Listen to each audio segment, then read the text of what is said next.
Assalamualaikum warahmatullahi wabarakatuh. Yang kami hormati Bapak Dr. Suprapto SMH selaku dosen pengampu mata kuliah Hukum Acara Mahkamah Konstitusi, dan yang kami hormati teman-teman mahasiswa PK Acara yang berhadir pada sore hari ini. Kami ucapkan terima kasih atas kesempatan yang diberikan kepada kelompok 5 untuk mempresentasikan hasil penelitian kami yang berjudul Peran dan Fungsi Mahkamah Konstitusi dalam Sistem Hukum Indonesia. Sebelum mulai presentasi, saya Lili Sarifah selaku moderator akan memperkenalkan anggota dari kelompok 5. Ada Tiara Aulia, Intan Putri Wicaksono, Vita Dewi Setiawati, Nilam Cahya, M. Fianda Gita Dwirini, Ananda Zaneta Kristi Aldira, Heavenly Natama, Salsabila Aisyah Nurdin, dan Resto. Adapun yang menjadi latar belakang dari penelitian ini, Mahkamah Konstitusi merupakan lembaga yang memiliki kedudukan strategis dalam sistem hukum Indonesia. Sebagai salah satu pilar penegakan hukum di negara demokratis, MK memiliki peran penting untuk memelihara keseimbangan kekuasaan antar lembaga negara. Selain itu, melindungi hak asasi warga negara, serta menjaga supremasi konstitusi. Fungsi tersebut dijalankan melalui wewenang yang dimiliki, yaitu memeriksa, mengadili, dan memutus perkara tertentu berdasarkan pertimbangan konstitusional. Sebagaimana diatur di dalam pasal 10 ayat 1 Undang-Undang Nomor 21 Tahun 2003 tentang Mahkamah Konstitusi. Putusan MK bersifat final and binding atau bersifat final dan mengikat. Maknanya tidak ada upaya hukum lain yang dapat diajukan untuk mengubah atau membatalkan putusan tersebut. Sehingga putusan MK berikan dampak terhadap masyarakat dan pemerintahan. Putusan MK seringkali menjadi landasan perubahan dalam sistem hukum dan kebijakan pemerintah, terutama dalam hal perlindungan hak-hak konstitusional dan pemenuhan keadilan bagi masyarakat luas. Di sini kami mencoba menganalisis putusan nomor 90 garing PUU strip 21 garing 2023 dan putusan nomor 60 garing PUU garing 22 garing 2024 yang dapat berdampak pada masyarakat dan pemerintahan. Untuk rumusan masalahnya, kelompok kami mengangkat ada 2 rumusan masalah. Yang pertama yaitu bagaimana peran dan fungsi Mahkamah Konstitusi dalam sistem hukum di Indonesia. Lalu yang kedua, bagaimana dampak putusan Mahkamah Konstitusi mempengaruhi masyarakat dan pemerintahannya. Selanjutnya tinjauan pustaka mengenai pengertian Mahkamah Konstitusi. MK adalah lembaga tinggi negara yang menguji undang-undang terhadap Undang-Undang Dasar 1945 berdasarkan Undang-Undang Nomor 24 Tahun 2003 tentang Mahkamah Konstitusi. MK bertugas menjaga supremasi konstitusi. MK juga berperan sebagai penafsir konstitusi. Yang kedua, latar belakang pembentukan MK. Pertama kali muncul di Austria pada tahun 1920 untuk menjaga supremasi konstitusi di Indonesia. MK didirikan pada tahun 2003 sebagai hasil reformasi hukum pasca Orde Baru. Yang ketiga, kewenangan Mahkamah Konstitusi menguji undang-undang terhadap Undang-Undang Dasar 1945, menyelesaikan sengketa antar lembaga negara, memutus hasil pemilu, membubarkan partai politik, serta memberikan putusan atas pendapat DPR terkait pelanggaran hukum presiden atau wakil presiden. Yang keempat, pengertian sistem hukum. Sistem hukum adalah aturan terpadu berdasarkan asas tertentu yang memaksa dan mengatur tingkah laku manusia. Yang kelima, sistem hukum di Indonesia, ciri utamanya yaitu religius, humanis, dan sosial.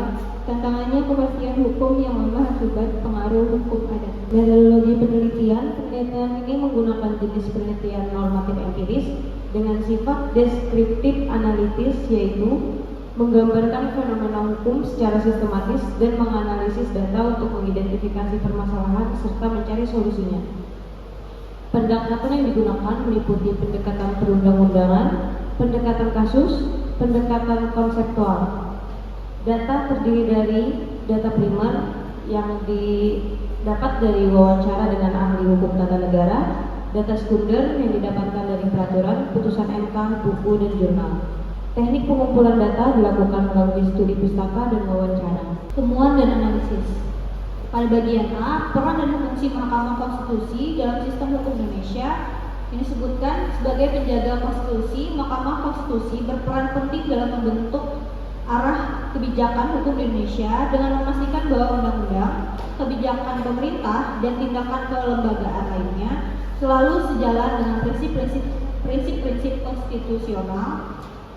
Dalam berbagai keputusannya, MK telah memberikan pengaruh yang signifikan terhadap kehidupan bernegara, termasuk dalam melindungi hak asasi manusia, menjaga keseimbangan kekuasaan antar lembaga negara, dan memperkuat demokrasi melalui pengawasan terhadap pelaksanaan pemilu berdasarkan pasal 24C Undang-Undang 1945 dan Undang-Undang Nomor 24 Tahun 2003 tentang Mahkamah Konstitusi yang diperbarui oleh Undang-Undang Nomor 7 Tahun 2020. Mahkamah Konstitusi atau MK memiliki beberapa kewenangan utama. Mahkamah Konstitusi bertugas memastikan setiap undang-undang yang diterbitkan tidak bertentangan dengan Undang-Undang Dasar 1945.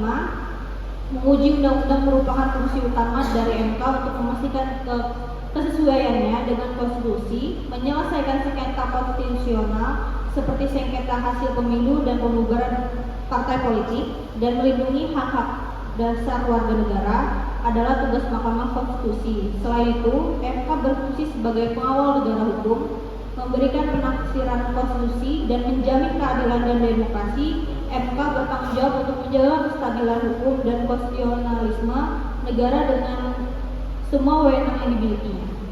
Selanjutnya itu membahas tentang dampak putusan Mahkamah Konstitusi mempengaruhi masyarakat dan pemerintahan. Putusan MK itu seperti yang kita ketahui yaitu bersifat final dan mengikat, yang artinya putusan MK tidak dapat diajukan banding, kasasi ataupun peninjauan kembali, serta harus dipatuhi oleh semua pihak tanpa terkecuali. Ketentuan ini terdapat dalam pasal 24C ayat 1 dan pasal 10 ayat 1 Undang-Undang Nomor 24 Tahun 2003 tentang Mahkamah Konstitusi. Dengan sifat ini, putusan MK memiliki daya berlaku yang luas, tidak hanya kepada pihak yang berperkara, tetapi juga berlaku untuk seluruh masyarakat dan lembaga negara. Dampak yang pertama itu dampak putusan Mahkamah Konstitusi terhadap masyarakat. Putusan MK memiliki pengaruh besar terhadap masyarakat karena fungsinya yang berkaitan dengan perlindungan hak-hak konstitusional warga negara, yakni memberikan perlindungan hak-hak konstitusional, kepastian hukum, serta pendidikan dan kesadaran konstitusional. Dampak yang kedua yaitu dampak putusan Mahkamah Konstitusi terhadap pemerintah. Putusan MK juga berdampak langsung pada pemerintah, khususnya dalam hal penyusunan kebijakan dan legislasi, yakni memberi koreksi atas kebijakan dan regulasi, membatalkan pasal tertentu berimplikasi pada peraturan pelaksana atau kebijakan turunan yang dikeluarkan oleh pemerintah dan penyelarasan rencana legislasi. Temuan dan analisis. Putusan nomor 90 garing PUU Strip 21/2023 mengatur syarat usia minimal 40 tahun untuk calon presiden dan wakil presiden. Keputusan ini menunjukkan dampak politik yang signifikan, termasuk potensi untuk meningkatkan partisipasi pemimpin muda. Namun ada kekhawatiran bahwa syarat ini dapat menghambat kesempatan bagi individu yang mungkin memiliki kualifikasi tetapi kurang pengalaman. Selain itu, ada putusan nomor 60 garing PUU Strip 22/2024 membahas pembatasan pencalonan pasangan kepala daerah hanya bagi partai politik yang tidak memiliki kursi di DPRD. Ini bertujuan untuk mencegah potensi ketidakadilan dalam pemilihan, mengurangi konflik, dan memastikan keberlanjutan kandidat yang berkualitas. Namun juga terdapat dampak negatif yang perlu dipertimbangkan, yakni bagi masyarakat dapat meningkatkan potensi kebingungan pemilih karena banyaknya calon, munculnya konflik antar pendukung, hingga kemungkinan hadirnya kandidat kurang berkualitas. Lalu pada kesimpulan yang pertama, Mahkamah Konstitusi atau MK memegang peran yang sangat penting dalam menjaga supremasi konstitusi Indonesia, khususnya dalam Undang-Undang Dasar 1945. Sebagai lembaga yang diamanatkan oleh reformasi, MK berfungsi untuk menguji undang-undang. menyelesaikan sengketa, kewenangan antar lembaga negara, memutuskan sengketa hasil pemilu, serta menjaga hak-hak konstitusional warga negara. Putusan MK yang bersifat final dan mengikat tidak hanya menciptakan kepastian hukum, tetapi juga berperan sebagai pengawal demokrasi dan keadilan sosial. Dengan kewenangan ini, menafsirkan konstitusi, MK turut memastikan bahwa kebijakan dan tindakan pemerintah tetap sejalan dengan nilai-nilai dasar negara. Selain itu, MK juga menjadi lembaga yang menjamin keberlanjutan sistem hukum yang adil dan transparan di Indonesia. Sebagai penjaga konstitusi, MK berperan dalam menjaga keseimbangan kekuasaan antar lembaga negara dan melindungi hak-hak dasar warga negara, menjadikan sistem hukum Indonesia lebih responsif terhadap perubahan sosial, politik, dan ekonomi. Selanjutnya yang kedua, putusan Mahkamah Konstitusi memberikan dampak terhadap masyarakat dan pemerintah.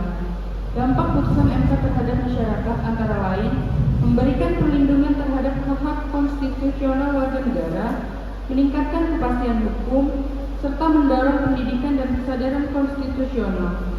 Di sisi pemerintahan, putusan MK berdampak pada penyesuaian kebijakan dan regulasi agar selaras dengan konstitusi. Pemerintah harus menyesuaikan peraturan pelaksana atau undang-undang turunan yang terkait dengan putusan. Saran 1. Perlu adanya penguatan peran dan wewenang MK menjaga konstitusi. Selain itu, proses pemilihan hakim konstitusi harus transparan dan melibatkan partisipasi publik. Upaya dalam memperkuat independensi MK dari pengaruh politik dan kepentingan kelompok tertentu juga perlu ditingkatkan. Hal ini dapat dilakukan untuk pengatur yang lebih ketat terkait masa jabatan, seleksi, dan memberhentikan hakim konstitusi. 2. Bagi masyarakat perlu adanya peningkatan kesadaran akan hak-hak konstitusional dan peran putusan MK dalam melindungi hak-hak tersebut. Masyarakat hendaknya memantau implementasi putusan MK dan menyuarakan kepentingan masyarakat. Sedangkan bagi pemerintah perlu memastikan proses penyesuaian kebijakan akibat keluarnya putusan MK dilakukan secara hati-hati dan transparan dengan melibatkan berbagai pemangku kepentingan. Terima kasih.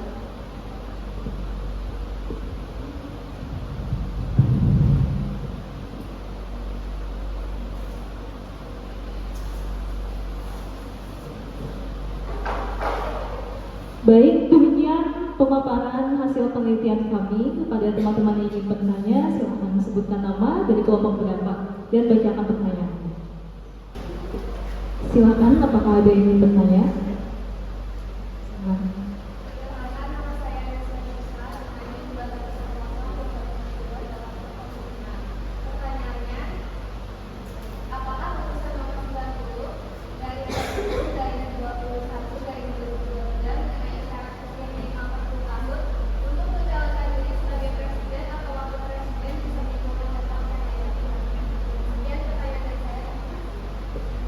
Baik, terima kasih ya. Dari Najwa Sifat. Dari kelompok berapa? Baik.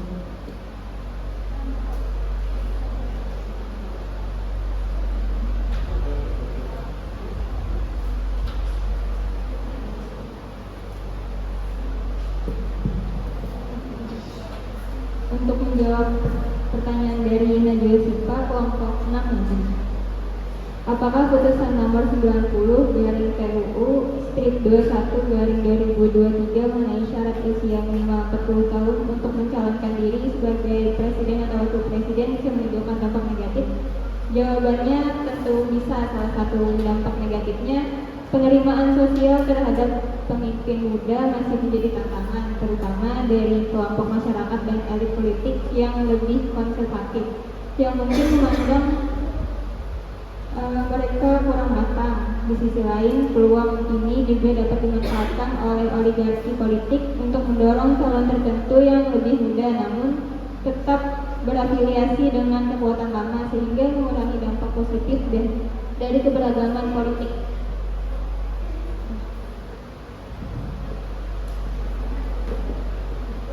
Baik, kepada Najwa Sipa, apakah sudah puas dengan jawabannya?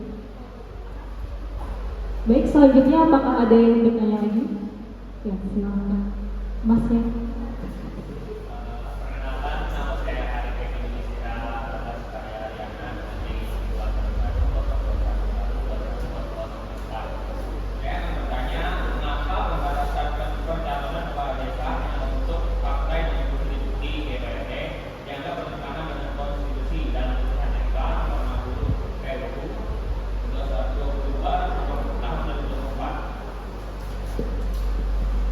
Baik, dari Kadek Kevin ya. Baik, saya izin jawab pertanyaannya tadi, mengapa pembatasan pencalonan kepala daerah hanya untuk partai dengan kursi di DPRD dianggap bertentangan dengan konstitusi dalam putusan MK nomor 60 garing PUU strip 22 garing 2024. Jawabannya karena pembatasan tersebut dianggap bertentangan itu karena ada prinsip kesetaraan hak yang dijamin dalam pasal 28D dan pasal 29C Undang-Undang Dasar 1945, di mana Mahkamah Konstitusi menilai bahwa setiap partai politik yang telah memperoleh suara dalam pemilu berhak untuk mencalonkan pasangan kepala daerah, terlepas dari jumlah kursi yang dimiliki DPRD.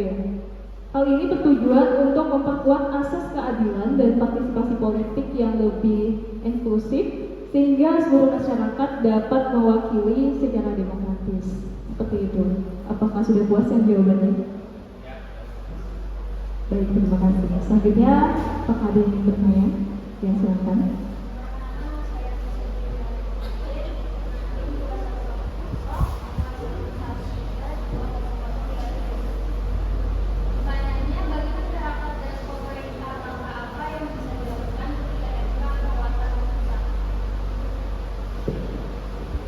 Baik, izinkan saya mewakili dari kelompok saya menjawab.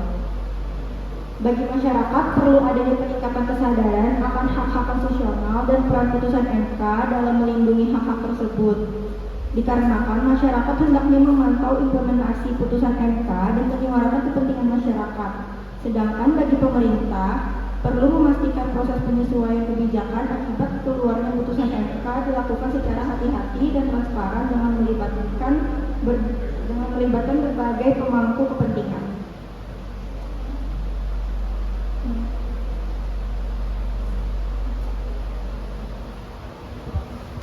Apakah sudah cukup menjawab? Terima kasih. Baik, selanjutnya apakah ada yang bertanya lagi?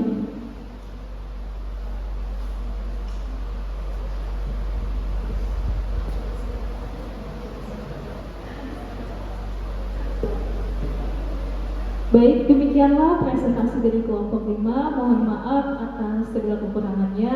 Wabillahi taufiq wal hidayah. Wassalamualaikum warahmatullahi wabarakatuh.